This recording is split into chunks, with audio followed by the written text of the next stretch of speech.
जय श्री ओम नमः शिवाय।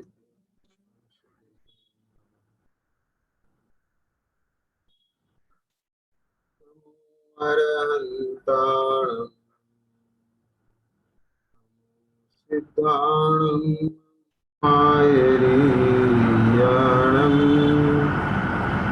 नमो वज्रायाणं नमो लोये सवसाहुः।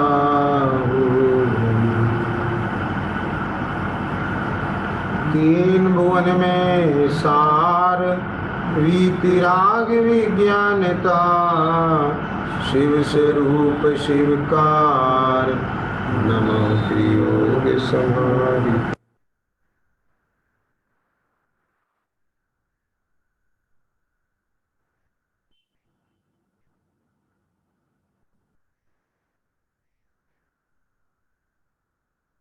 शेड़ाला जी के आधार से अपना स्वाध्याय का क्रम चल रहा है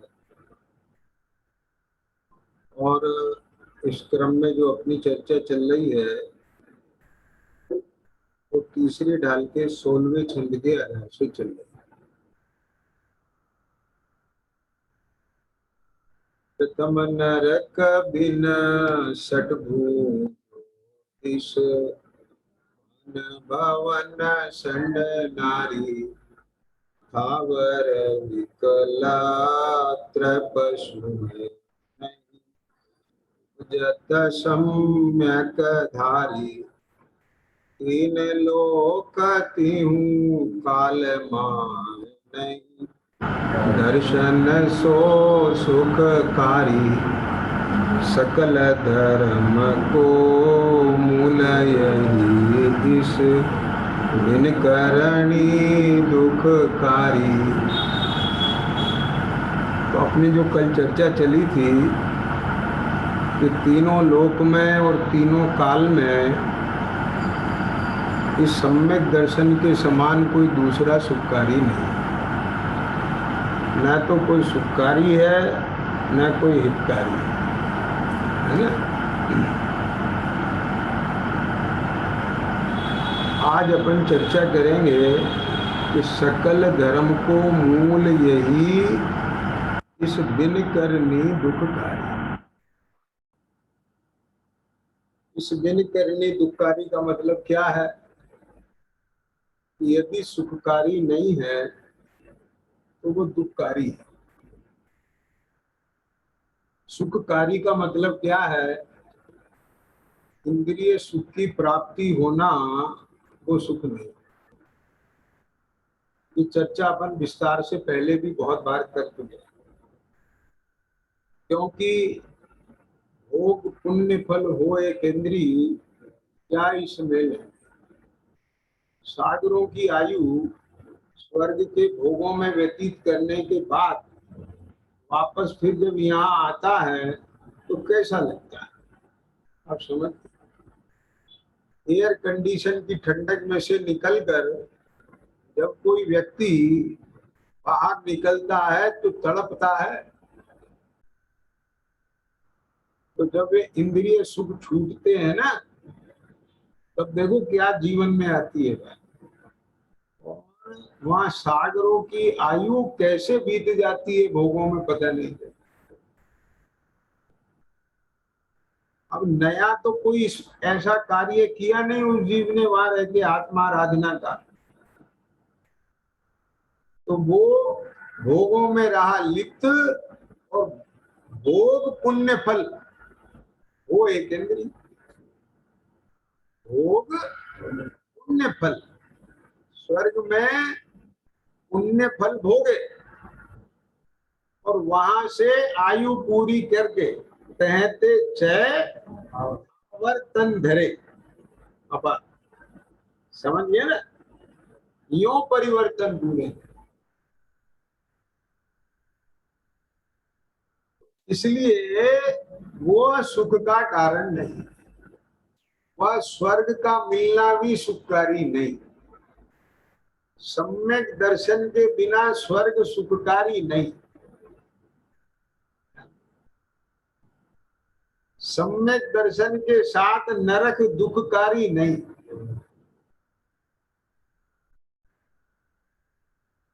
इसका अर्थ ये नहीं निकालना कि नरक दुखकारी नहीं है।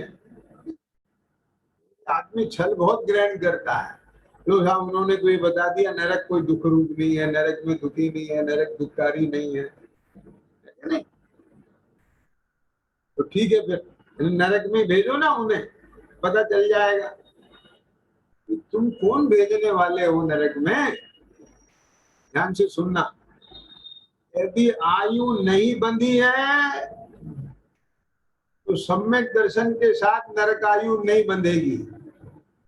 कितना ही अभिशाप दे ले तो भी नरक आयु नहीं बंधेगी। और अगर पहले से बंध गई है तो फिर तीर्थंकर परमात्मा भी उसे मेट नहीं सकते। तो कौन देने वाला है और कौन लेने वाला है, ये देने लेने की बात यहाँ नहीं। बात तो असली ये है कि सम्यक दर्शन चाहिए। और मैंने कल कहा था कि सम्यक दर्शन के लिए सम्यक दर्शन नहीं चाहिए। मुझे तो वास्तव में अपने स्वरूप का विश्वास है। क्या समझ? मुझे तो मेरा स्वरूप चाहिए। मेरा स्वरूप क्या है, मैं कौन हूं, मुझे तो फैक्ट चाहिए। वस्तु स्वरूप क्या है, ये जो लोक चल रहा है इसकी व्यवस्था क्या है। अभी तो मैं ये समझता हूं कि मैं चला रहा हूं, मेरे कारण से चल रहा है ये सब कार्य।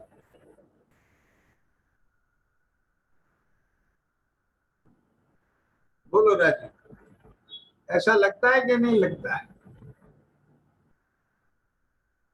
कि मेरे कारण से चल रहा है, मैं चला रहा हूं, मैं नहीं चलाऊं तो कैसे चले, ये सब लग रहा है कि नहीं लग रहा है? ईशान बोलो। तो आखिर मेरे ज्ञान में तो आना चाहिए ना। तो ज्ञान में कब आएगा? जब वस्तु स्वरूप ज्ञान में आएगा, छह द्रव्यों का स्वरूप समझ में आएगा, उनकी स्वतंत्रता ख्याल में आएगी, तो अपने आप भ्रम मिट जाएगा। होता स्वयं जगत परिणाम, मैं जग का करता जानना। बोले अच्छा, तो नहीं करता हो, आप ये समझा रहे हो, बोल रहे हो, बता रहे हो, तो आप इसके करता नहीं हो क्या? बोलू, समझ में आ रहा है बेटा? वस्तु स्वरूप जब ज्ञान में स्पष्ट हो गया कौन सा कार्य किसका है, अब क्यों लगेगा? ये जो शब्द निकल रहे हैं, जो आवाज रूप में गूंज रहे हैं, ये तो शब्द गुण की पर्याय है। ये तो पिघल की शब्द रूप पर्याय है। क्या विपिन जी? ये जो परस्पर में परमाणु टकराते हैं ना, उसकी उसकी साउंड है ये, वो वाइब्रेशन का कार्य है ये।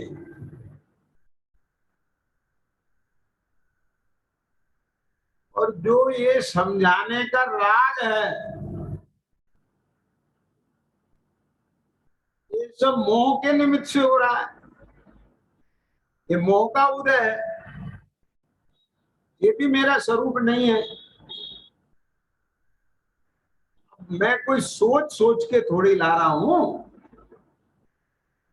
जब आता है तो बहुत आता है, नहीं आता है तो कम आता है, आता नहीं तो बिल्कुल नहीं आता है। बोलो,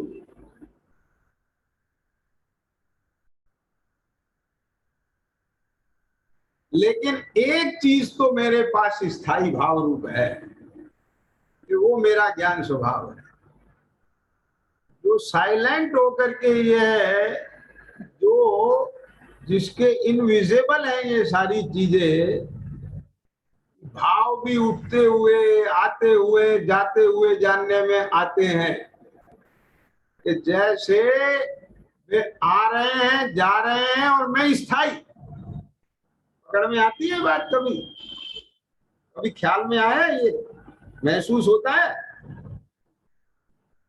कि क्या, कि ये भाव बदल रहे हैं लेकिन मैं वही का वही हूं।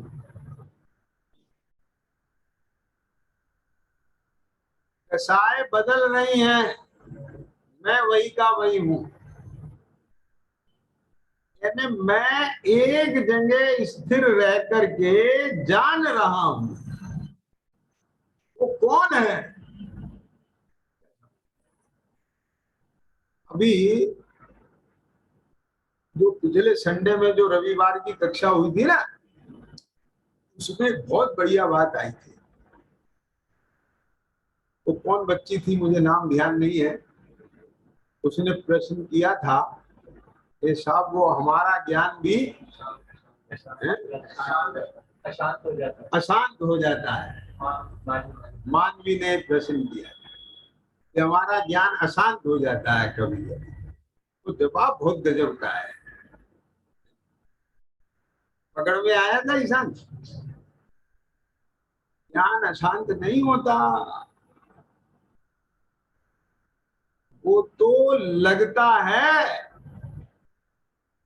और उसका एग्जाम्पल कितना बढ़िया आया था, भागती हुई भीड़ को स्थिर कैमरा ही कैप्चर कर सकता है। भागती हुई भीड़ को भागते हुए भागता कैमरा नहीं दिखा सकता, रुका हुआ कैमरा दिखा सकता है। अगर भीड़ के साथ साथ कैमरा भी भाग रहा होगा ना, तो भीड़ भागती हुई नहीं दिखेगी, वो तो स्थिर दिखेगी। क्या समझ में? ऐसा है नहीं, लगता है। ख्याल में आया क्या नहीं आया, क्या कहा मैंने? जब आप ट्रेन में चल रहे होते हैं, विपिन जी बोलो, आपको क्या लगता है पेड़ भाग रहे हैं? पेड़ भाग रहे हैं कि अपन भाग रहे हैं? समझ गए क्या नहीं? अपन भी कहाँ भाग रहे हैं, हम तो बैठे हैं, रेल भाग रही है। क्या समझ में आया? अपन कहाँ भाग रहे हैं, अपन तो एक जगह बैठे हैं, लेकिन हमने आश्रय उसका ले रखा है जो भाग रहा है। तुम ये भागती हुई पर्यायों का आश्रय क्यों ले रहे हो? क्या विपिन जी, क्या क्या क्या राजू, पकड़ में आ गई कि नहीं आ गई बात? गोलू क्या कहा? तुम ये भागते हुए जो परिणाम परिणमन है उनको क्यों पकड़े हुए हो, उनमें क्यों बैठे हुए हो कि जो तुम्हें लगे कि हम भाग रहे हैं? तो उस स्थायी भाव में बैठो ना आराम से, कि तुम्हें परिणाम परिणमते हुए नजर आए और स्वयं अपरिणामी नजर आए। मैं वही का वही और वैसा का वैसा।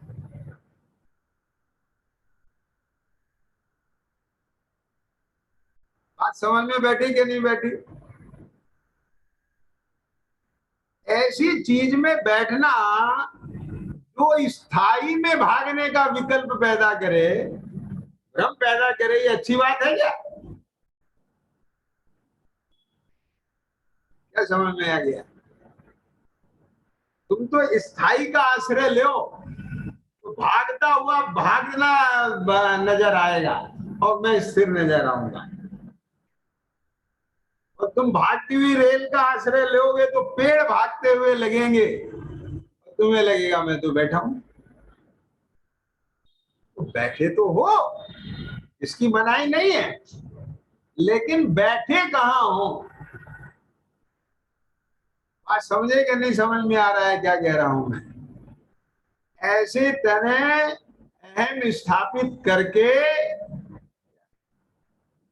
के जैन जी नहीं दिख रहे मुझे, आज आए नहीं क्या?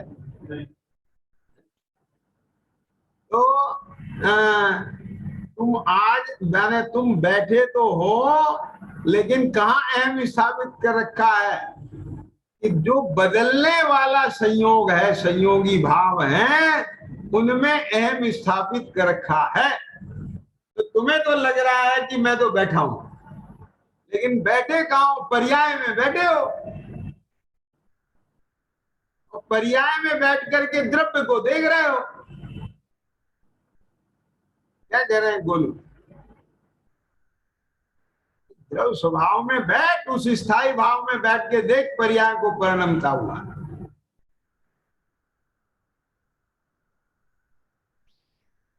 तब तुझे पता चलेगा कि मैं तो वही का वही और वैसा का वैसा। परिणाम परिणम गया है, मैं परिणमते हुए परिणाम का जाननहार हूं। तो फिर ये परिणमाने की आकुलता तब मिटेगी भीतर से।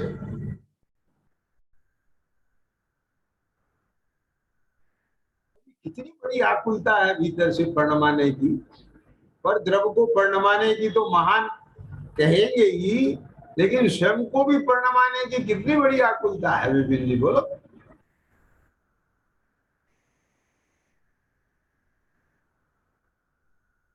होता स्वयं जगत परिणाम, मैं जग का करता क्या काम।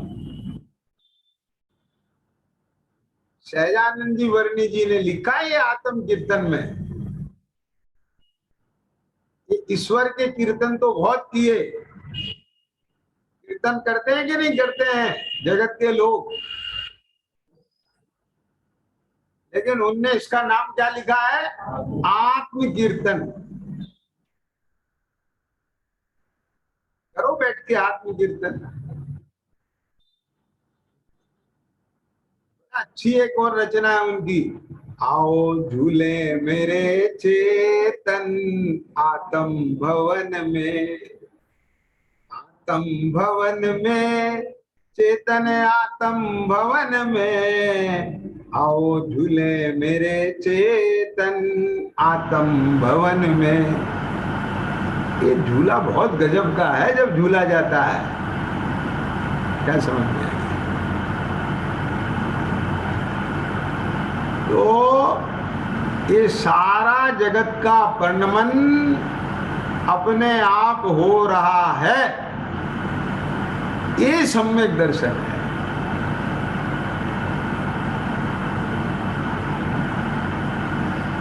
मुझे सम्यक दृष्टि बनने के लिए सम्यक दर्शन नहीं चाहिए, मुझे सुखी होने के लिए सम्यक दर्शन, क्योंकि दुख का कारण मिथ्या दर्शन।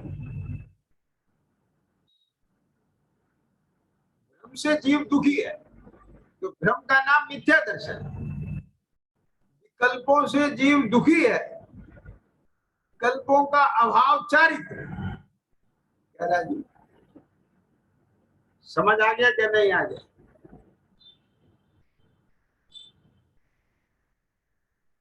सारा जगत संकल्प और विकल्प में ही तो जीवन जी रहा है ना।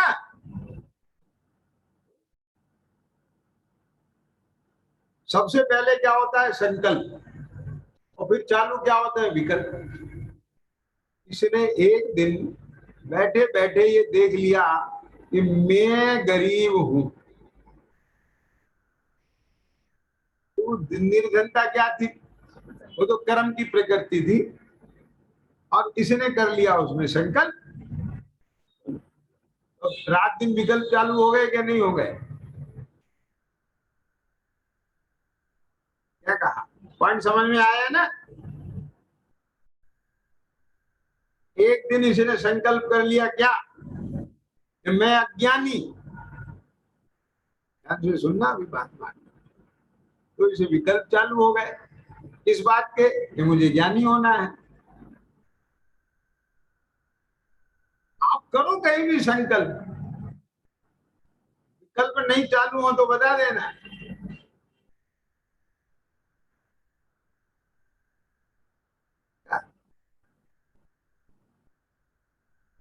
एक बार तू उस तत्व में संकल्प कर ले अपना कि जहां कुछ होना जाना नहीं है, विकल्पों की जहां गुंजाइश ही नहीं है, मैं हूं अपने में स्वयं पूर्ण। उस परिपूर्ण तत्व में, उस परिपूर्ण भाव में, उस परिपूर्ण स्वभाव में अपना संकल्प कर ले, फिर विकल्प अपने आप शांत हो जाए। क्या आपको दूध मीठा करने के लिए ऐसे पदार्थ को पकड़ा हुआ है जिसमें दूध मीठा करने की योग्यता है। समझ में कि नहीं आए राजी बोलो? तो जब जब आपको दूध मीठा करना होता है तो आप निश्चिंत हैं कि नहीं मेरे घर में शक्कर है, तो आपने उस शक्कर स्वभाव का निर्णय किया है, मिठास का संकल्प आपने उस पदार्थ में कर लिया है जो स्वयं से मीठा है, तो अब दूसरा कोई विकल्प है क्या वहां पे ईशान?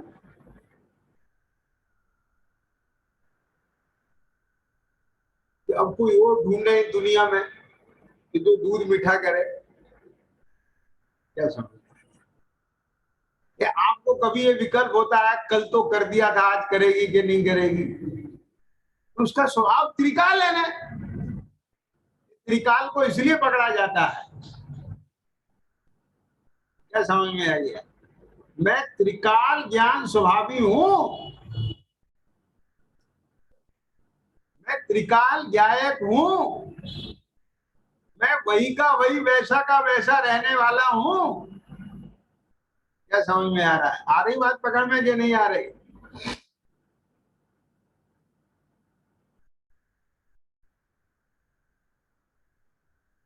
तो वहां बैठोगे तो फिर तो पुलिस साहब ने अभी कहा ना सम्यक दर्शन को प्राप्त करो जो सुखकारी है, कि हाँ इतना तो पहले तुझे कि वर्तमान पर्याय में जहां तू खड़ा है वहां पहले ये स्थापना कर कि मैं दुखी हूं, तो फिर सुखी होने का विकल्प आएगा। ध्यान से सुनना भी जरा मार्मिक बात है ये। हाँ, लोग इसमें ऐसा कहते हैं कि तुमने तो पहले स्थापना ही गलत करा दी विपिन जी। पहले जीव को ये बताया तू दुखी है,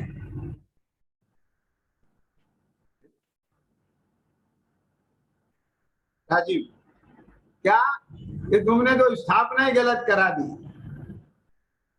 नहीं क्या कहा? दौलत राम जी ने लिखा है ना, ताई सुनो भवि मंथिरान जो चाहो अपनो कर लिया।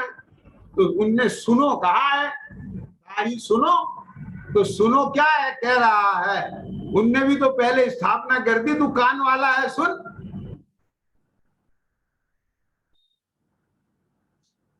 उनने स्थापना नहीं की कि सुनो मन फिरान, तो मन वाला भी कह दिया। तो संजीव पंचेंद्री बनाया कि नहीं बनाया पहले? बातों में कुछ नहीं रखा है।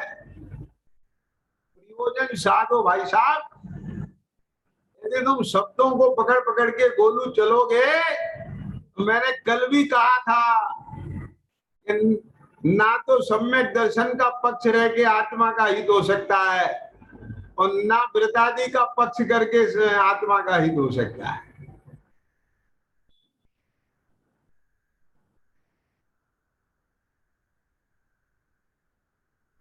आत्मा का तो घात ही होने वाला है। पक्ष किसी भी बात का बनाओ तुम, ग्रह तो सारे ही दुख के कारण है। जिसे प्रयोजन साधना होता है वो आग्रह ही नहीं होता है। ख्याल में आगे?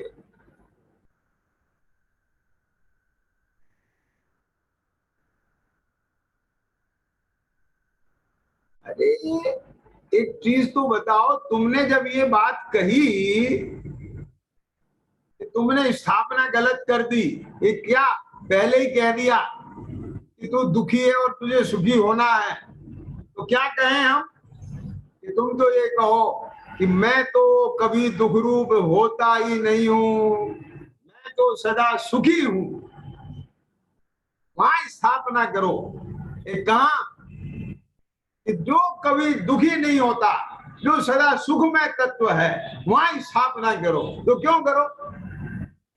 कि सुखी होने के लिए। तो तुम ही कह रहे हो ना अभी दुखी है।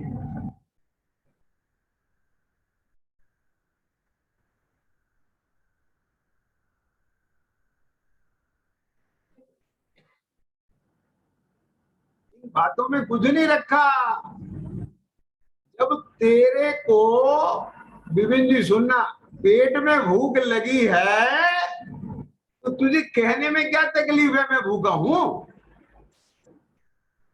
इन्हें वर्तमान पर्याय में तेरे आकुलता का वेदन है, दुख रूप वेदन है, तो ये कहने में क्या तकलीफ है दुखी हूं, मुझे सुखी होना है।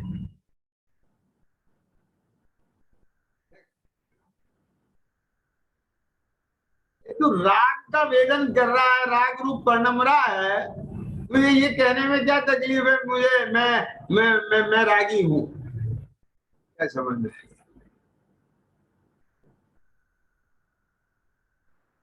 हाँ, अगर तुझे दुख रूप पर्याय का अनुभव नहीं हो रहा है और तुझे सुख रूप पर्याय का अनुभव हो रहा है, बोले नहीं मैं पर्याय को नहीं देख रहा हूं, मैं तो सुख स्वभाव को देख रहा हूं। तो भाई तू सुख स्वभाव को देखेगा तो पर्याय अपने आप सुखरूप हो जाएगी। बोलू, नहीं समझ में आई बात? तो वेदन तो उस पर्याय का ही होगा कि नहीं होगा? क्या कहा? वेदन द्रव्य का होता है क्या? वेदन तो पर्याय का होता है, और पर्याय में होता है, पर्याय को होता है। क्या कहा? समझ में आ रही है कि नहीं आ रही बात? तो असली बात क्या है? असली बात ये है कि वो पर्याय अपना संकल्प पर्याय में न करके त्रिकाली में करे। इसका भी मतलब क्या है मैं अभी बताता हूं, तुम सुन लो, बात खुल रही है तो मैं खोल दूं।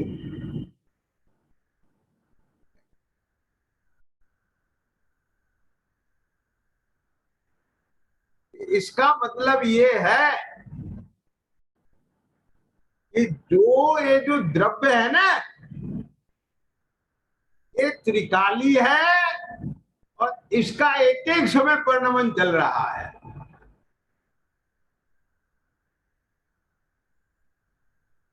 अगर वो जो परिणमन है, ज्ञान गुण का परिणमन, अपने को केवल परिणमन जितना देखेगा तो अपने को अनित्य ही पाएगा, जबकि वो नित्य रहते हुए अनित्य है। क्या समझ में?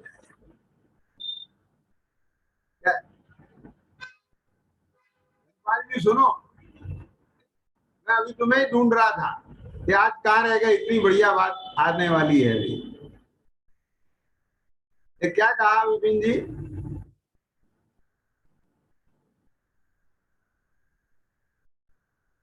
तो पर्याय किसमें अहम करे? पर्याय उसमें अहम करे जो एक समय का है, और जबकि उसकी वास्तविकता ये है, ये अनादि अनंत है। अनादि अनंत कहो कि त्रिकाली कहो, एक ही बात है कि नहीं?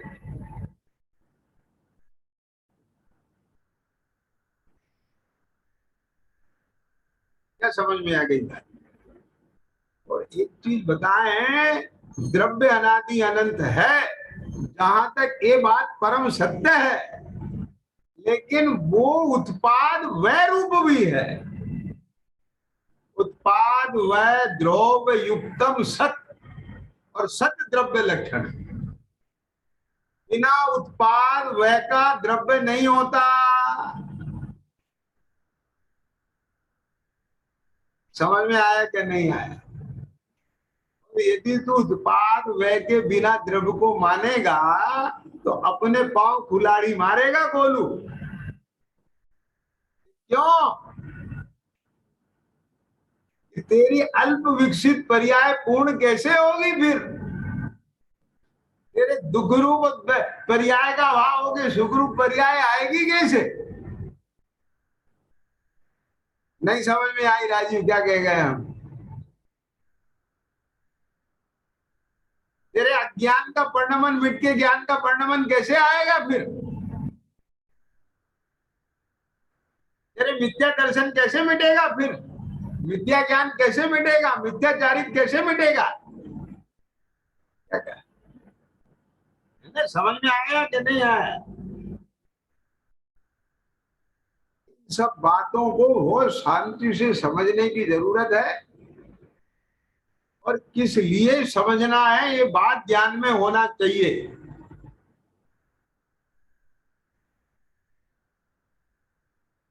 प्रयोजन की सिद्धि के लिए ये सारी बात समझने की जरूरत है, क्योंकि यदि समझना और समझाना, सुनना मेरी बात बहुत मार्मिक है, केवल समझने और समझाने के लिए है तो वो टाइम वेस्ट है। क्या मतलब हुआ बताओ? तो सुनो, आप अपने बच्चे को समझाते हो तो काय के लिए समझाते हो? खाली समझाने के लिए समझाते हो? बेटे ये फूड फास्ट मत खाया करो, फूड फास्ट की फास्ट फूड, फूड मत खाया करो, तो ये काय के लिए समझाते हो? बेटा रात को मत खाया करो, काय के लिए समझाते हो? उनने समझा दिया, उनने समझ लिया, बहुत अच्छे से वाह बता लिया, मैं इसलिए समझाया था कि वो फास्ट फूड नहीं खाए, इसलिए समझाया। बेटा मंदिर जाया करो, बिल्कुल बहुत अच्छी बात कही, मंदिर जरूर जाना चाहिए। पिताजी खुश हो गए। अगले दिन देखा नहीं गया, बोले आपने समझाया था, हमने समझ लिया। ये क्या समझा कि मंदिर जाना चाहिए, बहुत अच्छे से समझ लिया। यही प्रयोजन था क्या समझने समझाने का? क्या था? जी समझ में आया क्या नहीं आया? भाई साहब, पर्याय दृष्टि छुड़ा करके द्रव्य दृष्टि कराई थी ना विपिन जी। पर्याय के मिथ्यात्व को मिटा के सम्यक्त्व के लिए कराई थी।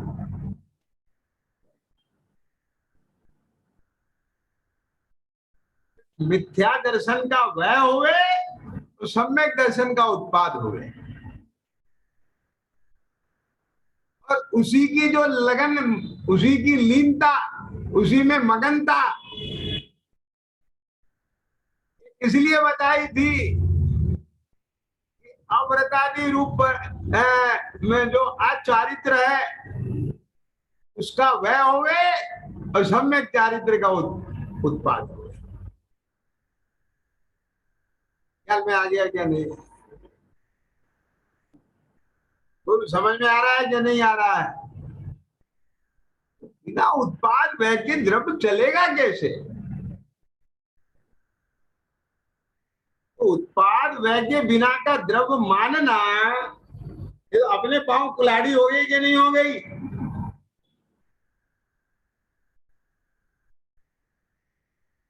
सम्यक दृष्टि की द्रव्य दृष्टि ऐसी नहीं होती। गोलू क्या कह रहे हैं?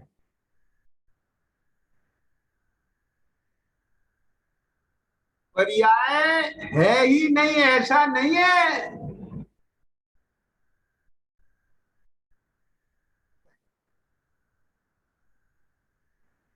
समझ में आ गया क्या नहीं आ गया? नहीं नहीं नहीं, हमने स्वामी जी के प्रवचन में भी सुना है, पर्याय है ही नहीं, पर्याय है ही नहीं, पर्याय है ही नहीं। तो क्या हुआ? सुना है तो है, सही बोल दिया। पर्याय पर्याय में है, द्रव्य द्रव्य में है, द्रव्य में पर्याय नहीं, पर्याय में द्रव्य नहीं, पर्याय पर्याय रूप है, द्रव्य द्रव्य रूप है। अब तू उसका गलत अर्थ क्यों निकालता है? ख्याल में आ गया कि नहीं आया? किस अपेक्षा से, किस प्रयोजन के लिए, कहा क्या बात कही है, तुम उसका आशय नहीं समझोगे तो जीवन जिया नहीं जा सकता। विपिन जी क्या कह रहा हूं मैं आपसे?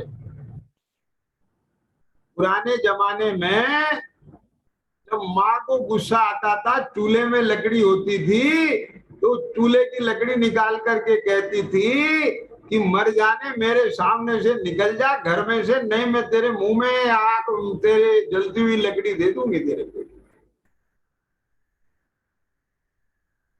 ये वही माँ कह रही है कि जिसकी बच्चे की जरा सी उंगली गर्म बर्तन से छू जाए तो प्राण निकल जाए उसके। दूर हो जा मेरी नजरों में से, अगर शक्ल दिखाई, शक्ल भी मत दिखाना मुझे। और उसकी उस बात को मानकर कि मैं इस माँ का आज्ञाकारी बेटा हूं, और वो घर छोड़ के निकल जाए कि मेरे माँ को सुख मिल जाएगा, तो उसने उसका मतलब समझा। तो आप मतलब समझते हैं कि नहीं समझते हैं? तो क्या करते हैं, नजरों से दूर नहीं होते, पैरों में गिरते हैं, आंखों से पानी बहता है। माँ, जो हो गया सो हो गया, मैं सौगंध खाता हूं आज के बाद तेरे को लकड़ी उठाने की मैं नौबत नहीं आने दूंगा। ये मतलब है उसका। आगे समझ में क्या नहीं आ गई, क्या कह रहा हूं मैं बात? तो हर जगह आचार्यों ने जो बात लिखी है, कही है, वो अकारण नहीं है। तो आप यदि उसका विज्ञान नहीं पकड़ेंगे, समझेंगे, तो प्रयोजन नहीं साध पाएंगे। अगर सम्यक दर्शन की महिमा की है तो उसका भी कारण प्रयोजन है, और कहीं सम्यक दर्शन पर्याय कह के गौण किया है तो उसका भी प्रयोजन है। ख्याल में आ गया क्या नहीं?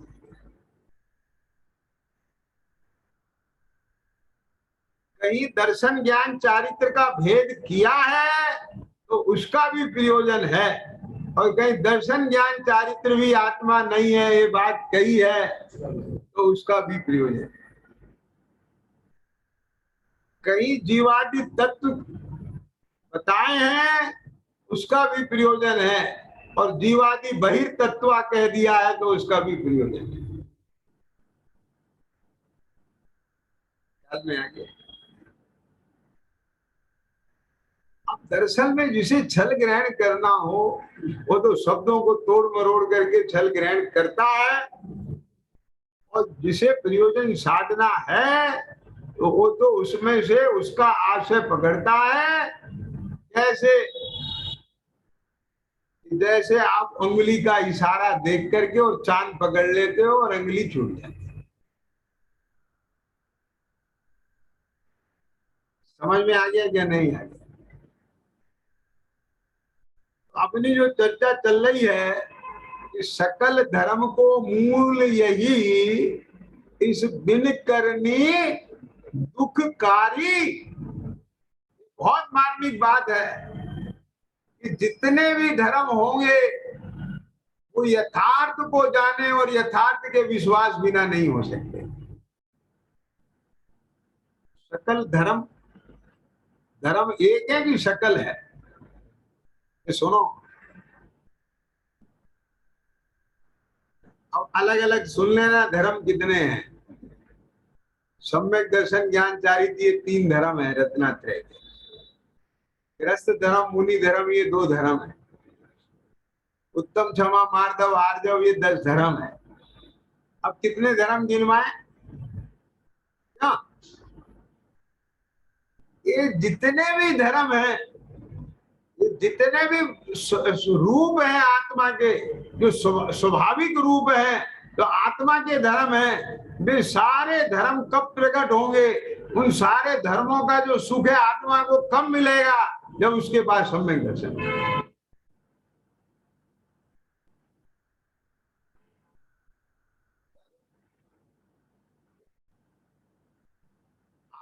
पूरी दुनिया में जो घर घर में कलह है उसका कारण मिथ्या दर्शन है। भाई जी समझ गए ना? अगर वहां सम्यक दर्शन हो तो कोई झगड़ा नहीं। क्या मतलब? बिल्कुल सच्ची बात बता रहा हूँ आपको, सत्य घटना, कोई कल्पना नहीं है ये, दृष्टांत बना के नहीं कह रहा हूँ, लेकिन दृष्टांत के रूप में इस्तेमाल कर रहा हूँ। मेरे सामने एक प्रकरण आया अपने साधर्मी जनों में से। तो वहां दिक्कत क्या थी क्या जी, बेटा अपनी माँ को बहुत चाहता है और अपनी बहन को बहुत चाहता है, अपने पिता को बहुत चाहता है। और पत्नी ये चाहती है कि ये मेरा बन के रहे। ट्राइंगल समझ में आ गया क्या नहीं आया राजीव, क्या कह रहा? बोल। तो बोले मैं तेरा कैसे बन के रह जाऊं, जिन्होंने मुझे जन्म दिया है, पाला है, पोसा है, बड़ा किया है, मैं उन्हें कैसे छोड़ दूं? नहीं, मेरे से नहीं हो सकता है। और बरसों तक उनके घर में तनातनी चल रही है। खैर जैसे तैसे भी, वो मुझे नहीं अब कहानी बतानी है। वो बेटा और माँ वो मेरे पास में चर्चा के लिए बैठे। तो मैंने ये सारी बात सुन करके एक सवाल किया, जो उसने कहा ना, तो मैं उसका कैसे हो जाऊं?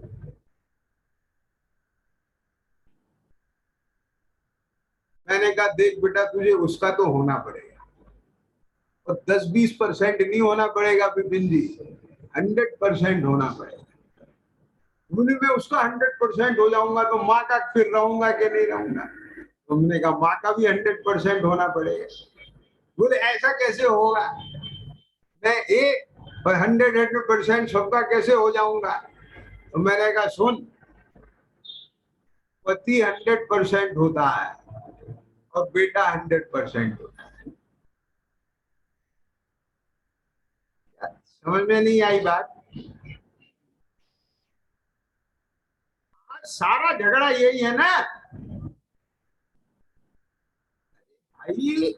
कोई कन्या है, वो किसी बच्चे की चाची है, तो 50% चाची है, 50% माँ है क्या? वो चाची तो 100% है ना, लेकिन किसकी? उस बच्चे की, तुम्हारी नहीं। तुम्हारी 100% पत्नी है, तुम्हारे भाई के बच्चे की चाची है, तुम्हारे माता पिता की बहू है। ये सुनो ध्यान से, एक घर में यदि सब एक दूसरे को 100% दे दें, तो मैं 100% कहता हूं कलह नहीं होगा। कलह कब होती है? जब 100% एक दूसरे को 100% नहीं देते। क्या समझ, क्या अतुल जी समझ में आ रही है बात? क्या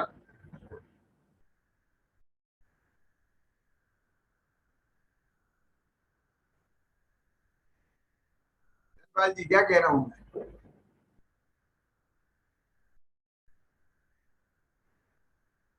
अपने बेटे के लिए 100% पिता है, तो आप अपने बेटे को 100, एक पिता को अपने बेटे को 100% देना चाहिए। एक बेटा अपने पिता का बेटा है तो उसे अपने पिता को 100% देना चाहिए।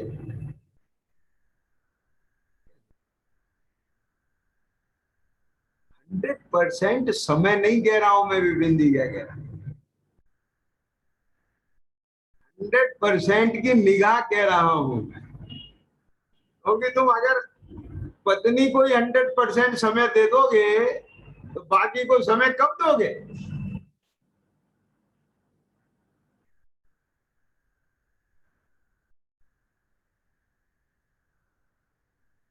उसको ये बात दिमाग में बैठ गई। रिएक्शन तो इसी बात का था ना, कि वो उसे दिख रहा था पत्नी को, ये मेरा तो है ही नहीं, मुझे तो कुछ समझता ही नहीं है। अब वो समझता इसलिए नहीं था कि वो ये समझता है कि ये चाहती है कि मेरा ही बन के रहे। क्या समझ में आया? 100% तो मेरा रहे और 100% मेरा रहे, दोनों बात समझ में आया ना? 100% पति और 100% समय मेरा रहे, 100% किसी का नहीं रहे। ये तो फिर कैप्चरिंग हो गई।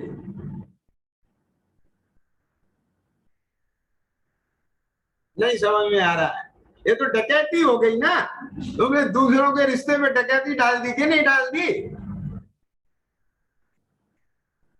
क्या ये लूट खसूट का काम है? ये वहां तो फिर अपराध होगा और अपराध की सजा आएगी। ये उस उदाहरण से अपने इस विवेचना का क्या संबंध है ना संबंध? कि सारे गुण धर्म 100% है। सम्यक दर्शन का मतलब ही ये है जो यथार्थ दिखाए। क्या कह रहा हूं मैं? जो उपचरित असद्भुत व्यवहार ने से मेरा है, तो 50-50% नहीं है बोलू, मेरा 100% है।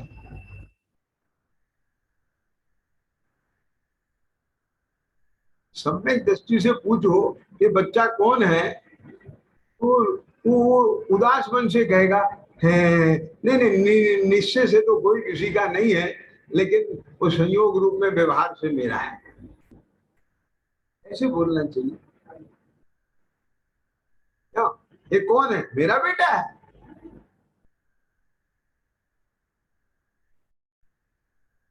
आप पकड़ में आया कि नहीं? क्या समझ में है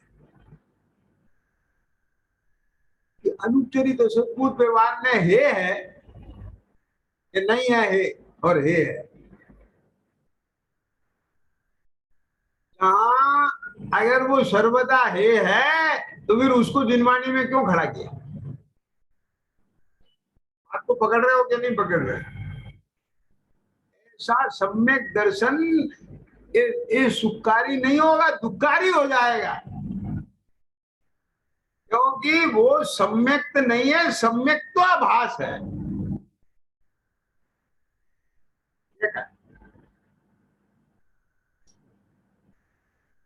तो यहाँ तो ये कह रहे हैं सभी धर्मों का मूल एक यही है। आपको क्या बात बताऊं, ये जो आत्मा के धर्म तो मैंने आपको गिनवाए हैं। कौन से? कि सम्यक दर्शन, सम्यक ज्ञान, सम्यक चारित धर्म, उत्तम क्षमा मार्दव आर्दव धर्म, गृहस्थ धर्म, मुनि धर्म, ये सब बताए ना। इसके अलावा और सुनो सारे धर्म। पत्नी के धर्म का मूल सम्यक दर्शन, पति के धर्म का मूल सम्यक दर्शन, भाई का धर्म भी होता है कि नहीं होता है, भाई के प्रति धर्म है कि नहीं, बाल बच्चों का माँ बाप के प्रति कोई धर्म है कि नहीं, माँ बाप का बच्चों के प्रति धर्म है कि नहीं, एक व्यापारी का दूसरे व्यापारी के प्रति कोई धर्म है कि नहीं, देश राष्ट्र के प्रति हमारा कोई धर्म है कि नहीं। ये सारे धर्मों का मूल ये सम्यक दर्शन।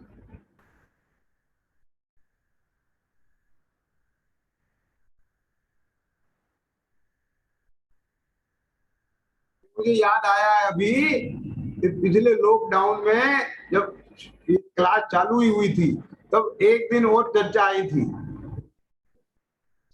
इस धर्म में सभी धर्म समाहित है, ऐसा मुझे याद पड़ रहा है। तुम ढूंढ के सुनना, वहां भी ये चर्चा आई है।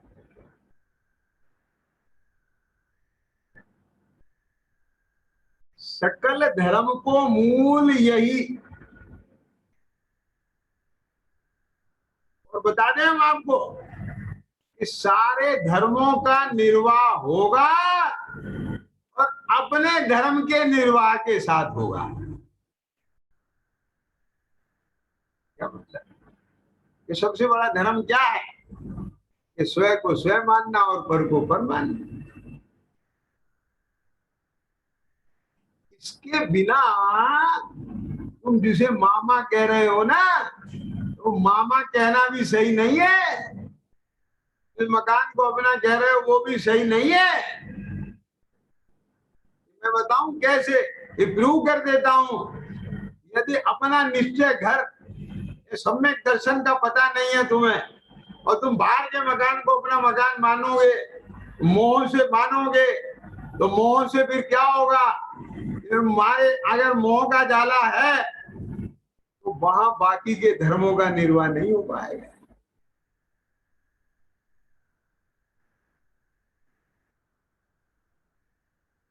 नहीं समझ में आएगा।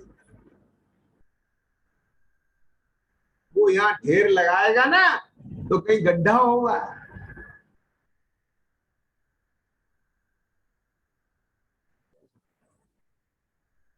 कहीं गड्ढा होगा तब यहाँ ढेर लगेगा।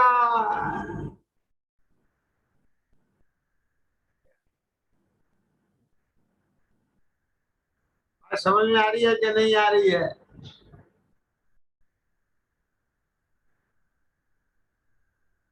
नहीं आई अभी गोलू समझ में? वो अनबैलेंस होगा, उसके जीवन में अन्याय नीति होंगी, उसके ज्ञान में बराबर नहीं होगा यथार्थ, उसको यथार्थ श्रद्धा नहीं होगी।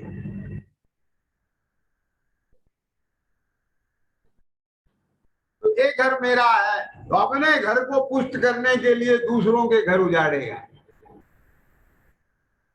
क्यों?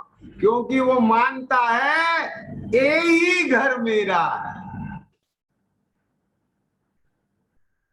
क्या समझ गया? क्या मानता है विपिन जी?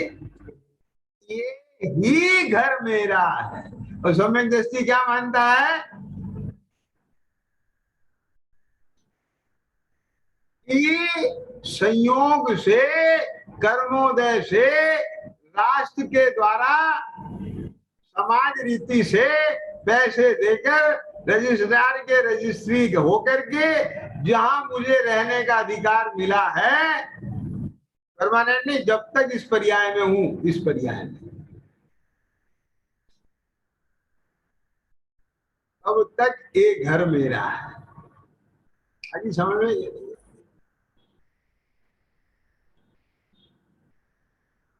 वास्तव में तो ये संख्यात प्रदेश रूपी घर ही मेरा है।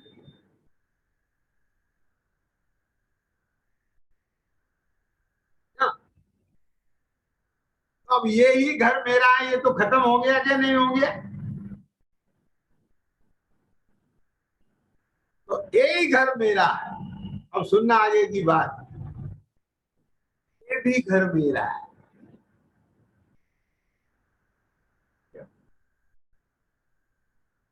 ये भी घर मेरा है और ये भी घर मेरा है। अगर तुम ऐसे भी लगाओगे विपिन जी, सुनना ध्यान से, तो फिर दुखकारी हो जाएगा। क्या मतलब? कि माँ भी मेरी है और पत्नी भी मेरी है। भैया भाई साहब क्या करें, हम बहुत परेशान हैं, दो पाटों के बीच में पिस रहे हैं। माँ को देखते हैं तो पत्नी नहीं दिखती, पत्नी को देखते हैं माँ नहीं दिखती है।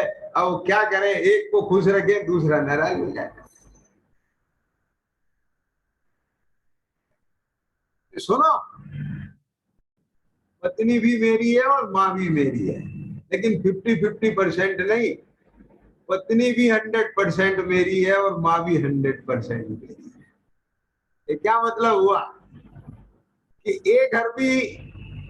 घर भी मेरा है, ये घर भी मेरा है, ऐसे दो दो घर मेरे नहीं है।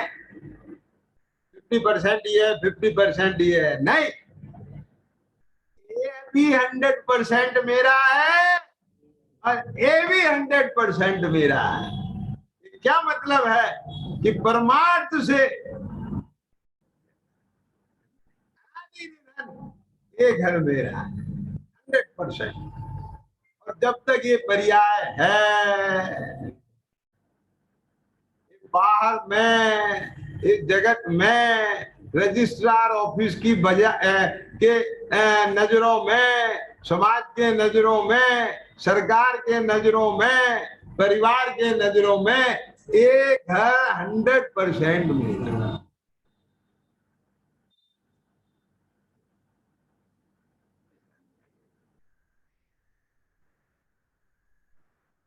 तो मुझे बताओ, जिस समय अनुपचरित असद्भुत व्यवहार है, उस समय परम शुद्ध निश्चय है कि नहीं है? नहीं नहीं नहीं, वो तो गायब हो गया, खत्म हो गया। ऐसा होता है क्या?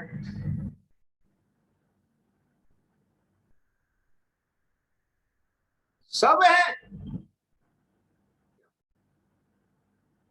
फिर हमने तो ये सुना है कि उसकी अपेक्षा से वो है।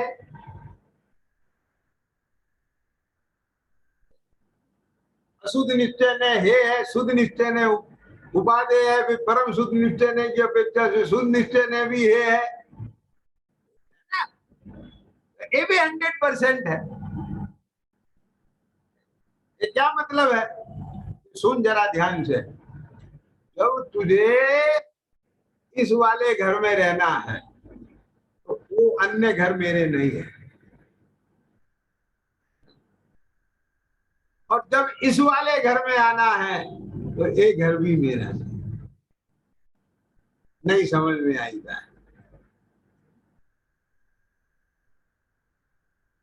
कि जब तू माँ के कमरे में जाए, विपिन जी सुनना ध्यान से जरा, तो पूरा बेटा जाना चाहिए वहां, आधा पति और आधा बेटा नहीं जाना चाहिए। और जब पत्नी के कमरे में जाए तो पूरा पति जाना चाहिए, आधा बेटा और आधा पति नहीं जाना चाहिए। यदि जाएगा तो वो सुखकारी नहीं होगा, दुखकारी होगा। और सम्यक दर्शन तो ये काम नहीं करने देगा।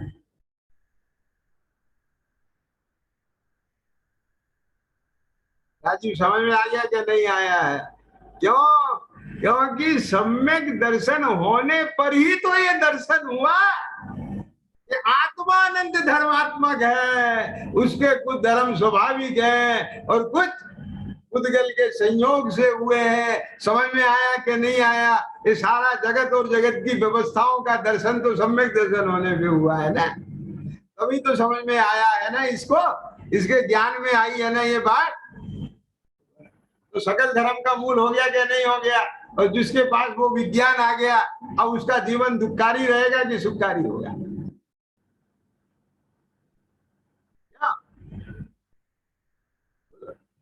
मैं आपसे पूछता हूँ, जब वो 100% बेटा बन के माँ के पास बैठा है, तो क्या उस समय उसका पति का धर्म खत्म हो गया? बोलो बता। वो माँ ये चाहती है कि बस ये बेटा ही बन जाए, पति ना बने। नहीं वो चाहती तो फिर पत्नी काहे को लाई थी? क्या बोलो?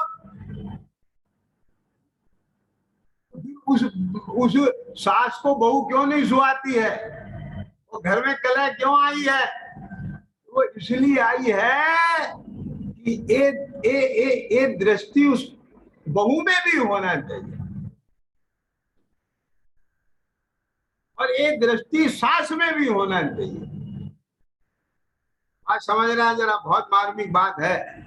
ये उदाहरण समझने से आपको सिद्धांत तो पकड़ में आएगा ही, लेकिन ये व्यवहार भी पकड़ में आ जाएगा। राजीव क्या कह रहा हूँ, समस्या खत्म हो जाएगी।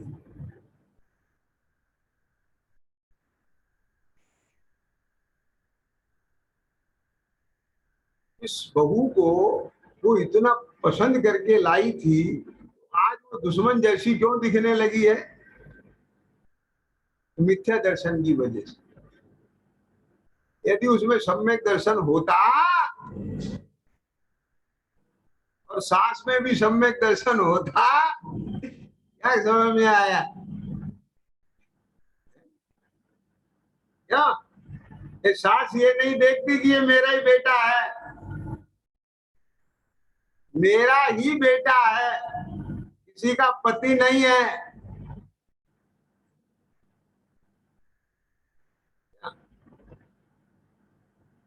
लेकिन मेरा बेटा ही है। मेरी बात समझना, ये दोनों का अंतर समझ में आया धनपाल जी? मेरा ही बेटा है और मेरा बेटा ही है, पति नहीं है। पति उसका है। क्या कह गए? और वो भी क्या देखती, मेरा ही पति नहीं है, मेरा पति ही है, बेटा पूर्ण माता है। तो जितना अधिकार माँ को अपने बच्चे पे है, उतना ही अधिकार पत्नी को पति पर है। लेकिन जैसा अधिकार माँ को बच्चे पर है, वैसा अधिकार पत्नी को पति पे नहीं है। वो उसके कान नहीं पकड़ेगी। क्या समझ में आ गया? और जैसा अधिकार उस बच्चे को अपने माँ के लिए है, वैसा पत्नी के लिए नहीं है, जैसा पत्नी के लिए माँ के लिए नहीं है। ये सब धर्म अलग अलग हैं और इन सब धर्मों का निर्वाह वो यथार्थ दृष्टि के बिना बोलो संभव है क्या? ख्याल में आ गया क्या नहीं आ गया? तो इसलिए सकल धर्म को मूल यही, इस बिन करने दुखकारी। ये सारा करना आपका दुख रूप हो जाएगा यदि आपको वह कंसेप्ट क्लियर नहीं है। आगे समझ में क्या नहीं आगे? तो सम्यक दर्शन क्या दिखाता है? सम्यक दर्शन माने ज्ञान का सही होना और उसमें ऐसा ही है ये विश्वास का आना। यदि विश्वास नहीं आया तो ज्ञान भी अभी सम्यक नहीं। यदि ज्ञान सम्यक है तो विश्वास है ही है। तो तुम्हें भरोसा नहीं है तो तुम्हारा ज्ञान कैसे सम्यक? तो संशय है तुम्हें अभी, या विपरीतता है। और यदि विश्वास है सही में कि ऐसा ही है, अन्य प्रकार नहीं, तो फिर अब ज्ञान में ना संशय है, ना विपर्य है, ना अनध्यवसाय है। अब आपका ज्ञान भी सही है और श्रद्धा भी सही है। समझ में आ गया कि नहीं आ गया? बोलो।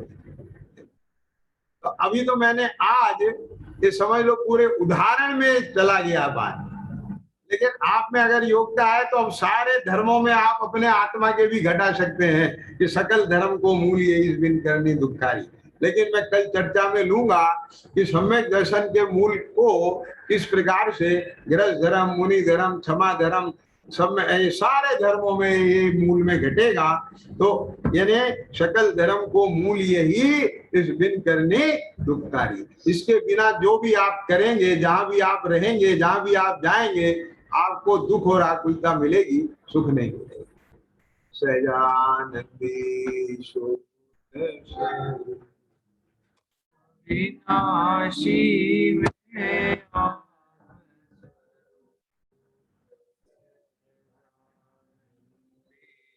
शुद्ध स्वरूपी अविनाशी